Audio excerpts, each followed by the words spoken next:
Ayong buntag, ayong gabi sa unsang orasa adlaw nimo abot sa pandungog sa mga maminaw. Mao na gipakyaw na lang ang ayong gabi ug ayong adlaw. Ang atong nahunong atong usa sa part 1 kani atong tuon karon part 2, no? Kanang nakita nato ang kinaiya sa unang iglesia, no? Ang unang iglesia wala makaabot sa mga gusto sa Ginoo, no? Kuan sila nang laglag. Mao na nga dili lang to maoy sakit kayo sa Ginoo nga wala siya tagda, wala siya paminawa. Ang pinakasakit kanang giplano siya nga patyon, no? Pait kayo nga mao na ang mahitabo sa atong Ginoo. So karon kanang nintalikod siya ang Ginoo sa Israel. Mabasa na nato sa Bukal ng Buhay 300:05. Kung tinanggap sana si Kristo ng mga pinuno ng Israel, ibinigay sana niya sa kanila ang karangalan na maging kanyang mga tagapagbalita ng Ebanghelyo sa sanlibutan. Sa kanila muna unang ibinigay ang pagkakataong maging mga tagapagbalita ng kaharian at biyaya ng Diyos.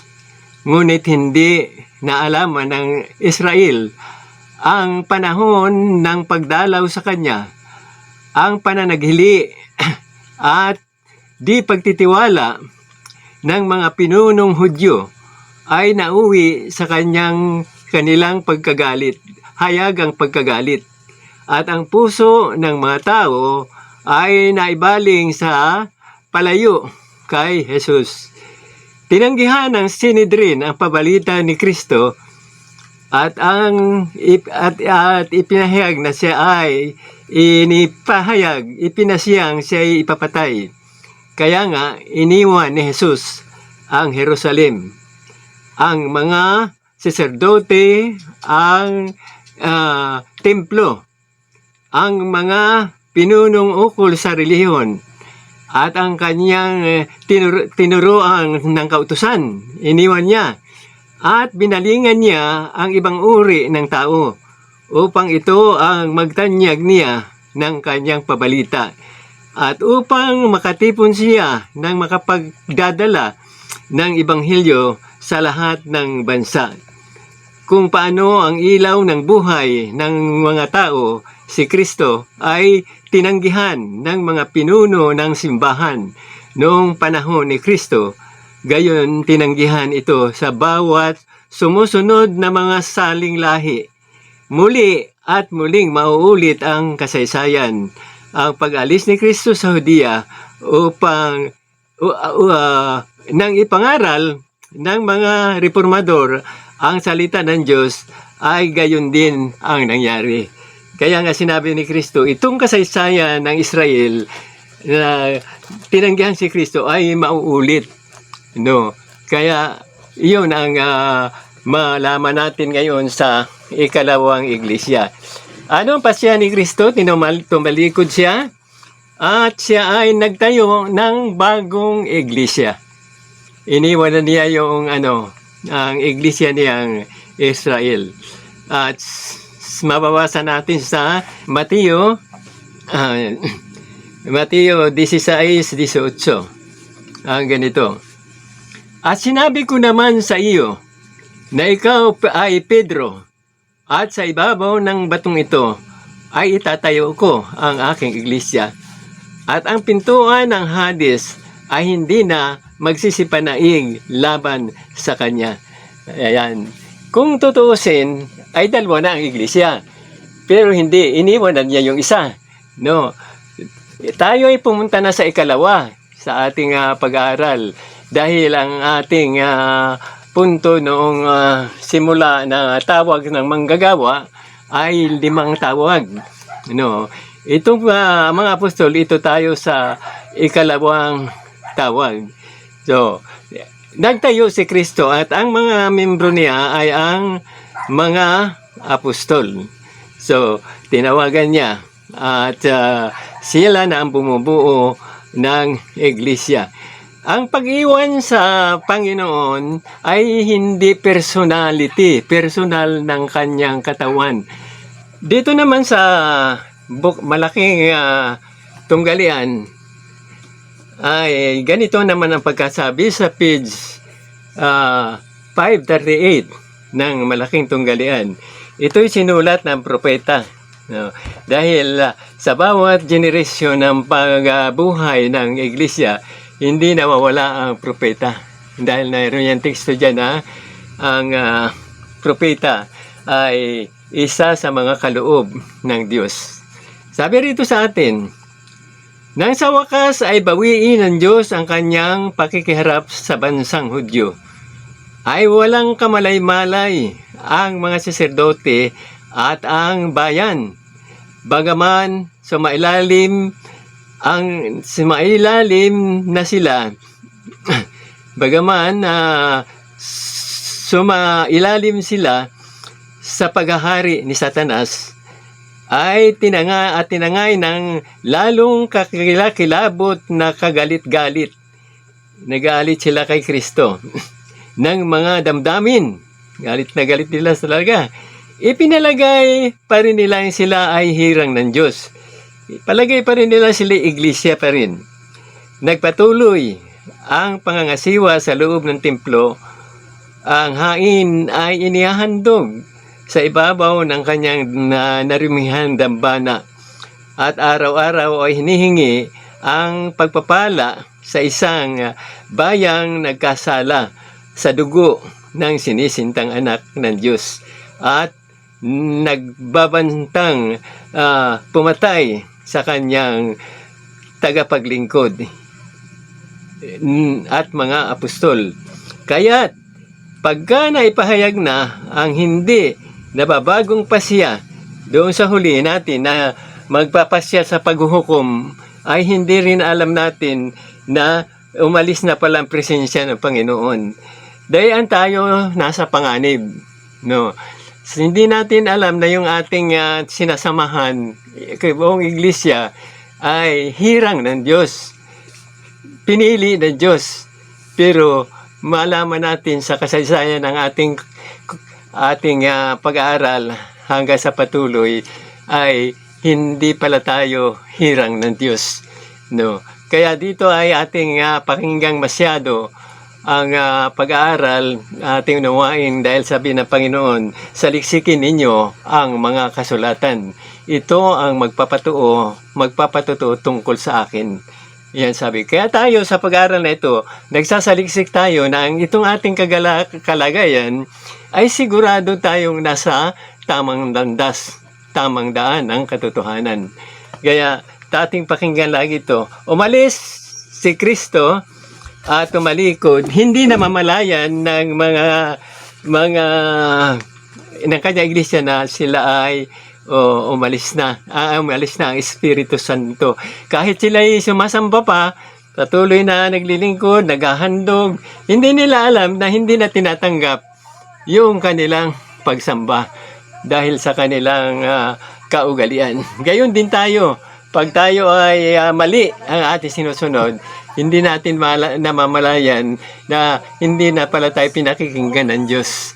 No, yan ang panganib sa ating kalagayan sa iba-ibang iglesia na hindi siyang itinuturo ng Panginoon. So, nagawa siya ng bagong iglesia. No, ito sa nabasa natin kanina sa Mateo 16:18. Ito ay tinatawag na bagong tipan. No, bagong tipan.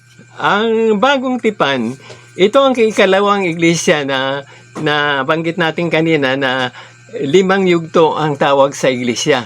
No, nabanggit na natin sa unang pinag-aralan natin. Ayan. Kaya ito ay bagong tipan.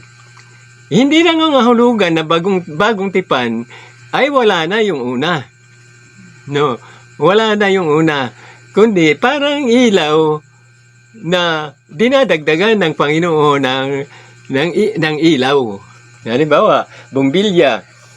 Halimbawa yun, isang bumbilya, aandap-andap. Dinagyan niya ng bagong liwanag. Isang bumbilya na naman, dagdag liwanag yun. Ayan. Yan ang tinatawag na bagong tipan, na bagong liwanag. No? Patuloy tayo na matutungo tayo sa tinatawag na present truth. Bawat generation ay mayroong present truth. No? Sa bawat bawat yugto ng iglesia ay may bagong liwanag ipinahayag ang ating Panginoon. Kaya makinig tayong mabuti. Ngayon, nakatayo na ang iglesia ang iglesia ng mga apostol na itinatag ni Kristo dito sa Mateo 16:18. Sila yung kuha na ngayon. No, wala na yung Israel. Ito na yung ikalawang iglesia. Ano ang gawain ng iglesia? So, ano ang kanilang ibinigay na katungkulan? Ituloy natin sa 16:19. Ibibigay ko sa iyo ang susi ng kaharian ng langit, at anumang iyong talian sa lupa ay tatalian sa langit. Tatanggapin, ibig sabihin. At anumang iyong kalagan sa lupa ay kakalagan sa langit. Pag hindi na pagkasunduan, ibig sabihin, wala nang mga mangungulo, wala nang ang iglesia na ang mag-uusap ng paraan ng gagawin na kung ano yung kanilang pagkakasunduan, sabi dyan ay tatalian sa langit. Ano man ang hindi ninyo pagkasunduan ay kakalagan sa langit. Nagdidepende na ang Panginoon sa desisyon ng iglesia. Wala na yung iglesyang katulad na nangyari doon sa Israel. No, ayaw na niya noon sapagkat ang lahat ng tao ay nagkakasala. Kaya nagkakasala, ang iglesia sa langit ay dapat kopya, ang iglesia sa lupa ay dapat kopya sa iglesia sa langit. Ang mga tao dapat, at si Jesus lang ang karapat-dapat na mangulo, sapagkat walang tao na perfect na katulad ni Kristo na siya yung mangungulo. Ayaw na niya na ang kanya iglesia ay panguluhan ng tao. Kaya ibinigay na sa iglesia ang karapatan. No? Sabi pa rito sa isang quotation, dito naman sa last day event, no? Sa Tagalog ay panghuling araw na pangyayari. Ito na yung ikalimang iglesia. Pero kukuha lang tayo ng quotation, babasahin din natin yun, madadaanan. At ito ay patibay lang sa binigyan ng karapatan ang iglesia. Na kung ibig sabihin sila na magmi-meeting, yung kung anong pagkasundoan nila, yun na ang gagawin ng buong iglesia. Wala nang mataas, wala nang mababa. No, yun ang sabi niya doon sa Mateo 16:18. At sabi rito sa 38 ng panghuling araw na pangyayari. Sa English ito ay last event, no? Huling kaganapan, huling mga pangyayari. Ito ay nakakaugnay na rin doon sa ikalima. Atin lang itong pinauna para maliwanagan natin yung tungkulin noong iglesia na bagong tipan. No? Kaya may lumang tipan, wala na yun. Pero ang aral, nasa kasama pa rin ni Kristo pag-alis. Ayan. Lumang tipan, bagong tipan, iyan ay pareho lang. Ang pinalitan ng Panginoon, yung mga tao. Yung mga tao na ayaw sumunod sa Kanya. Kaya nagtayo siya ng iglesia para sumunod na hindi tulad sa pagsunod doon sa Israel. No. malaki ang pagkukulang ng Israel. Pero yung kababayan niya, nga Israel din si Kristo, ay ipinapatay nila. Napakalaking ano yun, na kasalanan ang kanilang nagawa, at hindi sila karapat-dapat na magdala ng mga taong ililigtas galing dito sa mundo. Gawa nung pagparito ni Kristo, naghanap siya ng tapat na tao na mangangaral, at siyang gagamitin ng Diyos na kapart sa iglesia sa langit. Yung mako-converted na iglesia dito ay mako-converted ay yun siyang part doon sa langit. Kaya sila yung kung anong kasunduan ay yun ang tatanggapin sa langit pagkasundo nila, at sila yung may hawak ng susi ng kaharian. Ibig sabihin, pwede silang magbukas doon, tumuktok, tumawag sa langit, sa panaro naman si Kristo doon ay approve sa iglesia. Ngayon, nandito na tayo sa iglesyang ito. Ano na ang gagawin ni Kristo? Kolosas 1:18. At siya ang ulo ng katawan sa makatuwid bagay ng iglesia, na siya ang pasimula, ang panganay sa mga patay, upang sa lahat ng bagay ay magkaroon siya ng kadakilaan. Siya na ang ulo ng katawan, yung katawan ay iglesia. At siya na yung mangunguna sa iglesia, yung mga membro, dahil ang lahat ng pag-aral ay nakasulat na. Nakasulat na yung mga sinasabi ni Kristo nung siya nandan pa sa iglesyang yan, hindi pa siya naalis, ay mayroon siyang propeta. Bawat generation mayroon siyang propeta na katulong niya sa pangangaral. Kaya siya yung ulo, at siya na yung mangungulo. Ang ulo ay kakatnigan na siya ng banal na espiritu kung ano pang idadagdag ng iglesia na gagawin. Kaya ito magiging perfect, sapagkat ang magdadala rito, ang manguna, ay hindi nagkakasala. Kaya masama ang nangyari noong una na mayroong pangulo silang pinili na pinasubukan din ng Panginoon na yun ang mangyayari. Kaya ayaw na niyang mangulo ang tao. So, patuloy tayo sa ating pag-aaral. Sila yung mga ngasiwa. Tapos, sinabi dito, sa dagdag na, dito rin sa last day even, sa kasaysayan ng pagtubos, ay sinabi rito na sinabi dito sa atin na sila ay sa page 38, sabi rito sa atin, sa sulat ng propeta 470, maraming nakikinig, nakakabasa na nitong last day event, lalo na sa mga SDA, yung mga nangingili ng Sabat, ay ito yung aklat na dito tayo nagdodwell, nagsusunod.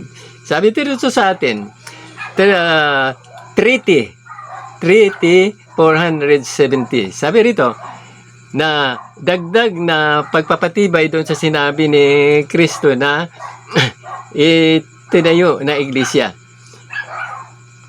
Ipinagkaloob ng Diyos sa kanyang iglesia ang natatanging kapangyarihan na hindi maaaring maisantabi. Ayan, hindi na ito maaaring baguhin o isantabi o hamakin o aglahiin ng sino man, kung hindi ang tinig ng Diyos ang kanyang hinahamak. Kapag ang iglesyang ito na bagong tayo, na wala ng kaugnayan sa Israel, pero ang Israel si Kristo, Israel Apostol, ay sila ang iniwanan ni Kristo, yung bilang bansa sila ay pwede individual na kung pumasok sa iglesia uli sa kasama ng mga apostol na Israel din na individual, hindi na sila magsasarili na sila ay iglesia. Ayan. Aanib na lamang sila doon sa itinayo ni Kristo sa Mateo 16:18. Ayan. Kaya pinagtibay ito doon sa Mateo 16:19. Na sinabi na sila binigyan ng karapatan na sila na yung mag-uusap kung ano ang tatalian nila, anong mapagkasunduan siyang gaganapin. Idinagdagan ito ng propeta na sinabi na ipinagkaloob ng Diyos sa kanyang iglesia ang natatanging kapangyarihan na hindi maaaring maisantabi o aglahiin o insultuhin kung hindi ka aglahiin ng sino man, kung hindi ang tinig ng Diyos ang kanyang hinahamak. Kapag ginawa niya ito na iinsultuhin, sabi kung na ito mga maliliit na pulutong na ito, mga local church na binigyan ng kapangyarihan ng Panginoon, nagkalat sa buong sanlibutan, ay ito na yung approved na iglesia. Maliliit na pulutong. Mayroon tayong mababasa sa iglesia dito sa Biblia na ang sabi ay kung saan nagkakatipon ang 2 o 3 sa aking pangalan, naroon ako sa gitna nila. Kaya ang iglesia ay pwedeng 2, hanggang 3, at maaari pa rin isa. Ang gawain daw, babasahin ko yun, na pwede isa, kunti-kunti na lang. Pero pag naipon na yan, titipunin ng Panginoon sa bawat sulok ng sanlibutan. 4 na sulok ng sanlibutan ay magiging marami din. Hindi na yung mga iglesyang katulad niyang nakikita natin na mayroon pang may-ari na tao. Mamaya sa susunod tatalakayin natin yan kung bakit nagkaganon. Isa pang kotisyon ang sinabi rito sa atin sa sulat ng propeta ng Panginoon. Sabi rito naman sa treaty din, doon rin sa aklat na yung malaki, 451. Yung ating binasa ay treaty 470. Ito naman ay 451. Meron pang dagdag. Ipinagkaloob ng Diyos ang pinakamataas na kapangyarihan sa kanyang iglesia. Ito ang tinig ng Diyos sa kanyang nagkakaisang bayan bilang iglesia na dapat igalang. So napakalinaw ng pagbabago ng iglesia. Kaya kung kayo sa inyong mga katayuan, katulad ko rin na may katayuan noon, ako ay na-converted ng 20 taon sa SDA. Mayroon akong mga nakita doon talagang hindi mali, Kung ating pag-aaralan yan, ay makikita natin na sila ay hindi na siyang iglesia sa huli, kundi sila ay pang-4. Tatalakayin natin yung SDA at saka yung pang-4 at pang-5 sa dakong huli. Kaya huwag kayong mawawala. Itong ating pag-aaral, ito ay part 2. Mayroong 3, 4, 5, 6, pataas pa. Dahil hindi naman maaaring minsanan na mag-aral ng salita ng Diyos. Huwag kayong mawawala. Kaya dito, sinabi sa atin ng malinaw na ipinagkaloob ng Diyos ang pinakamataas na kapangyarihan sa kanyang iglesia. Ito ang tinig ng Diyos sa kanyang nagkakaisang bayan at huli bilang iglesia na dapat na igalang. So sinabi ko na aklat kung saan mababasa ng page. Kaya ito ang dapat na masunod na initakwil na ng Panginoon yung bansang Israel na hindi tumatanggap ng aral. Ang delikado nga, ang isa sa mga makikita natin sa aral ng Israel ay yung basahin natin din dito. Narito rin sa Last 7 ang 48 ng Last Day, ang pamagat ay panghuling panahong iglesia. Mababasa rin natin ito sa huli. No, dinagdag lang natin sa patunay doon sa Mateo 16:19 na itatayo ko ang aking iglesia at sila yung binigyan ng karapatan na mag-usap na kung anong kanilang kasunduan ay tatanggapin sa langit. Ito ay idadagdag natin at ito iulitin natin sa bandang huli ng ating pag-aaral. No. Sabi sa atin dito, page 48, sa mga huling araw na ito, ang bayan ng Diyos ay nalalantad sa mga katulad na panganib ng matandang Israel. Nanganib? Anong panganib? Iniwan na sila ng Diyos. Napakapanganib noon, no? Na sila'y hindi na tatanggapin bilang kabuuang iglesia. Ang mga hindi tatanggap ng mga babalang kaloob ng Diyos ay mahuhulog sa mga katulad na panganib ng sinaunang Israel at hindi makakapasok sa kapahingahan.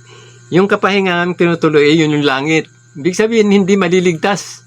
No, hindi maliligtas pag yun ang gagawin na magkakaroon sila ng aral na katulad ng Israel. Hindi makakapasok sa kapahingahan. Yun ay langit na tinutukoy ng propeta. Hindi makakapasok sa kapahingahan tulad ng Israel dahilan sa kawalang pananampalataya. Ayun, may aral si Kristo kung nakakausap na nila, hindi iniintindi at pinatay pa siya. Naranasan ng matandang Israel ang mga kalamidad dahilan sa kanilang hindi binanal na puso. Ayan. At mga kalubang hindi napasakop. Ayaw pasakop sa mga aral ng Panginoon. Ang huling pagtatakwil sa Kanya, yung umalis na si Kristo, bilang isang bansa ay bunga ng kanilang kawalang pananampalataya. Pagtitiwala sa sarili, yung sarili nila iniintindi, yung sarili nila ang kanilang ginagawa. Kakulangan ng pananampalataya. Naranasan ng matandang Israel ang kalamidad dahilan sa kanilang hindi binanal na puso at mga kaluubang hindi napasakop. Ang huling pagtatakwil sa Kanya bilang isang bansa ay bunga ng kanilang kawalang pananampalataya. Sabi kanina ay hindi makakapasok sa kapahingahan. Pagtitiwala sa sarili, hindi pagsisisi. Pag sila'y nagkasala, hindi sila nagsisisi. Pagkabulag ng isip, yung pagkabulag ng isip na hindi unawain yung sinasabi ng Panginoon, nagagalit pa nga. Iyon ay dahilan na kaya sila'y napahiwalay kay Kristo at sila'y iniwan. At panganib na sa kanilang kasaysayan, itong pinag-aralan natin, sa kanilang kasaysayan ay itinataas ang babala ng panganib na itinataas sa atin. Yun daw kasaysayan nila, ulitin ko, sabi rito, hindi nagsisisi, pagkabulag ng isip at katigasan ng puso. Sa kanilang kasaysayan ay may babala ng panganib na itinataas sa atin. Parang bandera, no? Yung kasaysayan ng Israel, itinataas, ipinaalam na huwag kayong gagaya nito. Na ito. At sinabi ay pagkabulag ng pag-iisip. Hindi inuunawa ang salita ng Panginoon. Kaya sila itinakwil. Gayon din tayo. Kaya iniwasan natin na itong kasaysayan ng Israel ay iwasan natin na huwag nang tayong matulad. Gawin natin yung sinabi kanina na saan nagkakatipon ang dalawa o tatlo. Sapagkat kung saan nagkakatipon ang dalawa o tatlo sa aking pangalan, ay naroon ako sa gitna nila.